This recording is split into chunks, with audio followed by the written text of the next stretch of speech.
श्लोक 22 पाठ 5 कर्मयोग कृष्ण भावना भावित कर्म 5वां पाठ। ये है संस्पर्शजा भोगा दुख्यो ने एवते आद्यंतवंतः कौन्तेय न तेषु रमते बुधः। जो ये इंद्रिय तथा विषयों के संयोग से उत्पन्न होने वाले सब भोग हैं, यद्यपि विषय पुरुषों को सुखरूप भासते हैं, तो भी दुख के ही हेतु हैं और आदि अंत वाले अर्थात अनित्य हैं। इसलिए हे अर्जुन, बुद्धिमान विवेकी पुरुष उनमें नहीं रमता। 22 व्याख्या। इस श्लोक में भगवान श्री कृष्ण ये स्पष्ट कर रहे हैं कि जो भोग सुख या दुख इंद्रिय स्पर्श से उत्पन्न होते हैं, वे केवल दुख के स्रोत होते हैं। ये भोग सीमित होते हैं, उनका प्रारंभ और अंत होता है। इसलिए एक बुद्धिमान व्यक्ति उन भोगों में आसक्ति नहीं करता।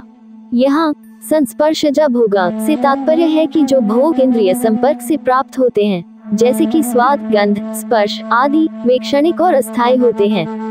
इन भोगों में स्थायी सुख नहीं होता, क्योंकि इनका अंत होता है और ये अंततः दुख का कारण बनते हैं।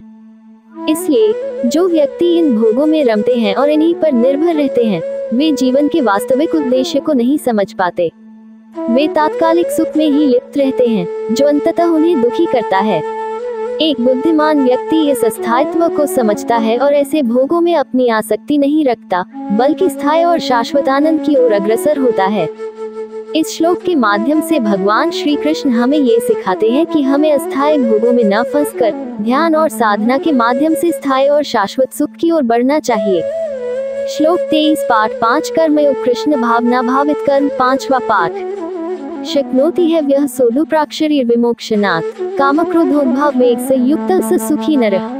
जो साधक इस मनुष्य शरीर में शरीर का नाश होने से पहले ही काम क्रोध से उत्पन्न होने वाले वेग को सहन करने में समर्थ हो जाता है, वही पुरुष योगी है और वही सुखी है। 23 व्याख्या। ये श्लोक योग और साधना की एक महत्वपूर्ण सिद्धि को इंगित करता है।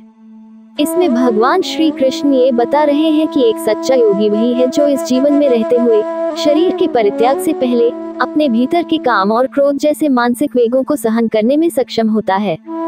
शक्नोति है व्यः सोढुः, यहाँ एह का अर्थ है इस संसार में और शक्नोति का मतलब है सहन करना। ये वाक्यांश संकेत करता है कि योगी को इस सांसारिक जीवन में ही अपने मनोवैज्ञानिक आवेगों को नियंत्रित करना होता है। प्राक्शरीर विमोक्षणात्, प्राक्शरीर विमोक्षणात् का अर्थ है शरीर के परित्याग के पूर्व, अर्थात शरीर को छोड़ने से पहले। इसका तात्पर्य है कि साधक को मृत्यु से पूर्व ही इन वेगों पर नियंत्रण प्राप्त कर लेना चाहिए। काम क्रोधोद्भव वेग, काम और क्रोध से उत्पन्न होने वाले वेग, ये भावनाएं आमतौर पर मनुष्य को अस्थिर कर देती हैं और साधना के मार्ग में बाधा डालती हैं।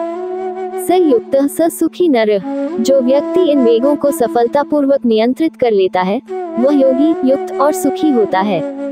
इस प्रकार इस श्लोक के माध्यम से श्री कृष्ण ने ये सिखाया है कि वास्तविक योग और सुख की प्राप्ति के लिए हमें सांसारिक इच्छाओं और क्रोध को काबू में करना आना चाहिए। यही सच्चे योगी और सुखी व्यक्ति की पहचान है।